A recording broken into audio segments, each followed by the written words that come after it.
Promotion point of వ్యూలో ఒక 1 month నుంచి ముందు నుంచి చేయాలి, 1.5 మంత్ ముందు నుంచి చేయాలి అనేది ఒక పారామీటర్ రన్ అవుతుంది ఇండస్ట్రీలో.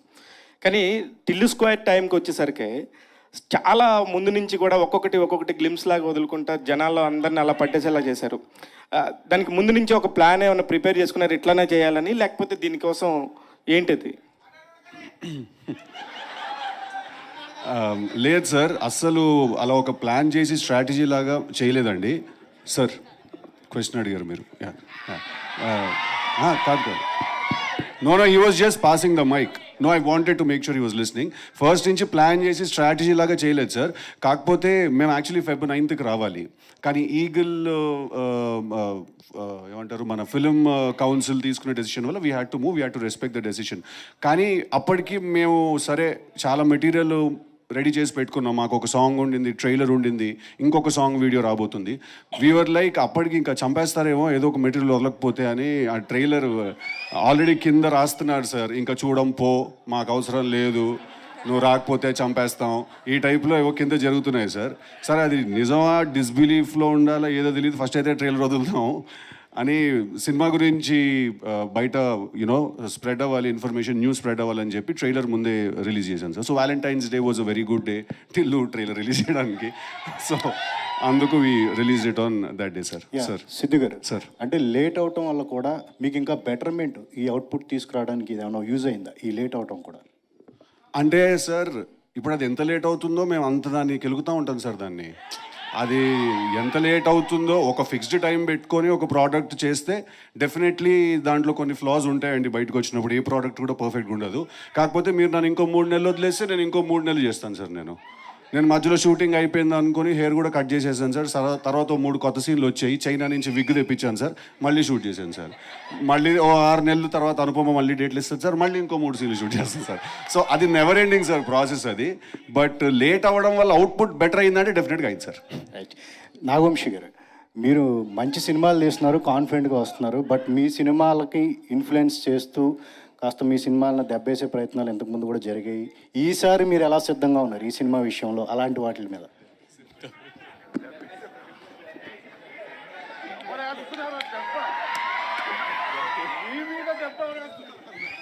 తెలీదండి మరి, ఈసారి కూడా ట్రై అలాంటి జరిగితే మీరు చెప్పినట్టు లాస్ట్ టైం ఒకవేళ జరిగి ఉండి ఈసారి కూడా జరిగితే దాని కూడా అప్పుడు ఇంకా ఏదన్నా ఏం చేయాలనేది కనుక్కోవాలి ఇంకా మేము కూడా.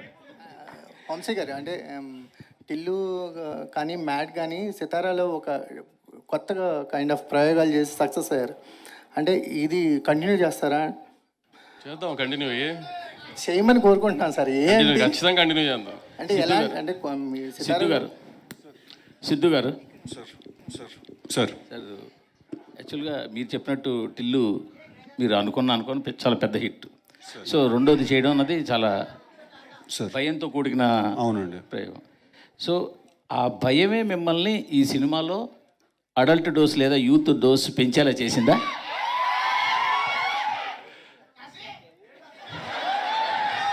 సార్ అలా కాదు సార్. ఇప్పుడు ప్రతి సినిమాకి ఒక నేచర్ ఉంటుంది sir. Firstly I strongly disagree with the phrases that you have used, adult dose or youth dose రెండు వాడా. ఏంటంటే ఇంకో డోస్ ఏంటండి? Youthful dose correct sir. Adult dose is wrong sir, youthful dose is correct sir. Right.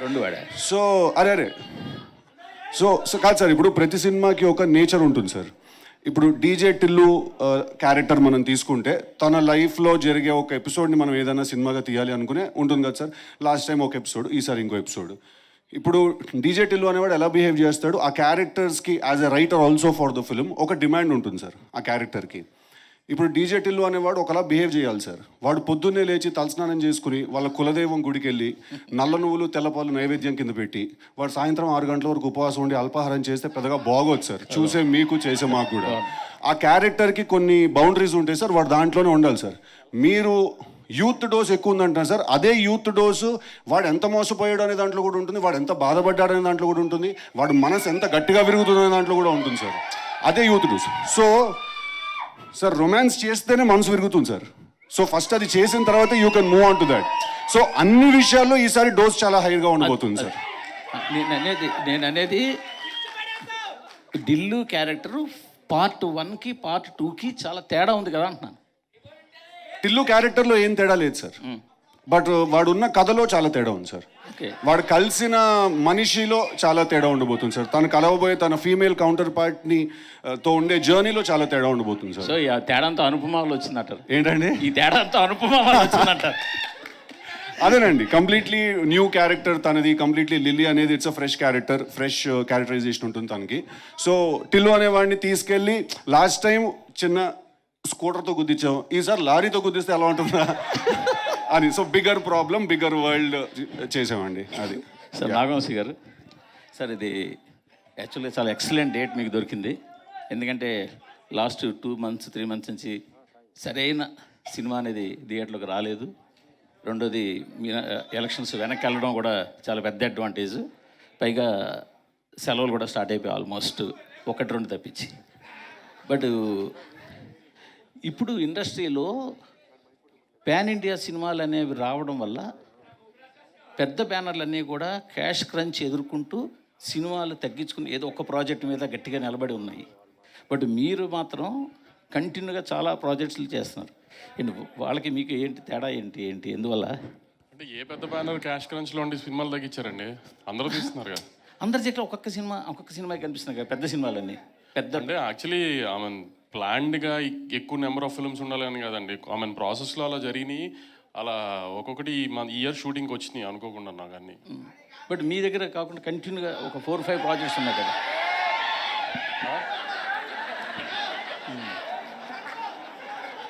చెప్పండి. మీ దగ్గర 4-5 projects ఉన్నాయి కదా. ఈ మిగతా ఏ బ్యానర్లోనూ అన్ని ప్రాజెక్టులు పైప్ లైన్లో ఉండొచ్చు కానీ ప్రొడక్షన్లో లేవు. అదే అంటున్నానండి, కొన్ని పైప్ లైన్లో ముందున్నవి సెట్కి టైంకి వచ్చినాయి కరెక్ట్గా నాకు మీరు అన్న టైంలో.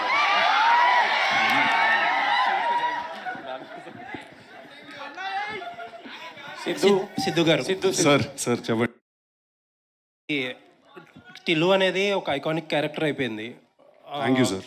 ఓకే, సెకండ్ పార్ట్లో కూడా సేమ్ ప్రాబ్లం, సేమ్ క్యారెక్టరైజేషన్. మీరు అన్నదే ఒక అమ్మాయితో ఇబ్బంది పడతాడు, లాస్ట్కి ఏమవుతుంది అనేది ఫస్ట్ పార్ట్ లాగే సేమ్ స్టోరీ. సో ఒక క్యారెక్టర్ ఐకానిక్ క్యారెక్టర్గా ఎస్టాబ్లిష్ అయిపోయినప్పుడు ఆ కథ కూడా సేమ్ అయినప్పుడు ఛాలెంజెస్ చాలా ఎక్కువ ఉంటాయి దాన్ని ఎంటర్టైన్ చేయడానికి. అది కూడా అలాంటిది డైరెక్టర్ మారినప్పుడు ఆ డిఎన్ఏని ఎలా క్యాచ్ చేయగలడు కొత్త డైరెక్టర్? అంటే ఆల్రెడీ పాత డైరెక్టర్ కొంత ట్రావెల్ చేసి అంటే నేను ఎలా దాన్ని నమ్మాను తను చేయగలుగుతాడు అనేది నన్ను అడుగుతున్నారు సార్. అంటే మేము ఈ సినిమా యాక్చువల్లీ అది మేము ప్లాన్ చేసుకుని ఈ సినిమా విమల్ చేయకూడదని లేదా ఒక వేరే డైరెక్టర్తో వెళ్ళాలని మేము అనుకోలేదు sir.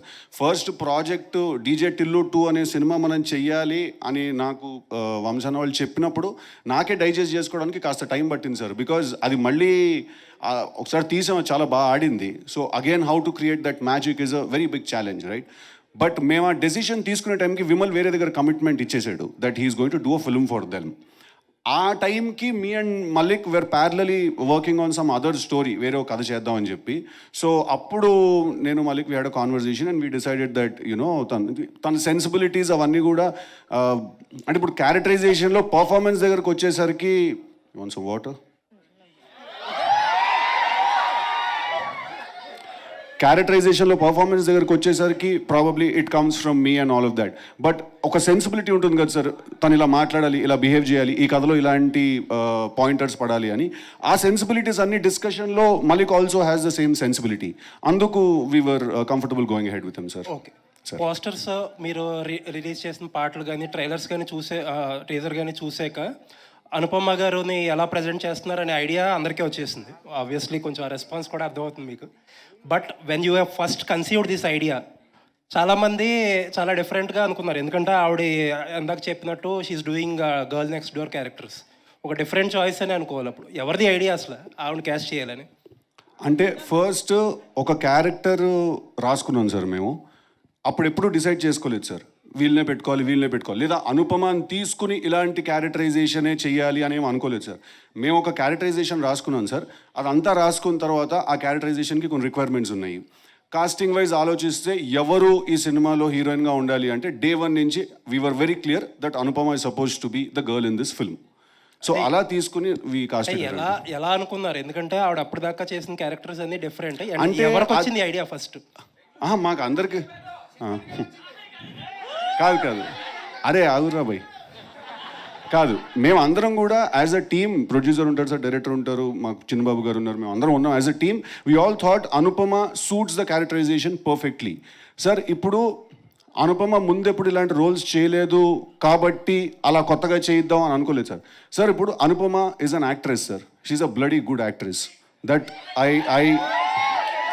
She's a bloody good actress అండి ఆ అమ్మాయి. మేము 3 పేజీల సీన్ లొకేషన్కి తీసుకెళ్ళి అక్కడ ఇంకో 3 రాసినా కూడా 5 నిమిషాలు మొత్తం పట్టేసుకుని చేసేస్తుంది సార్.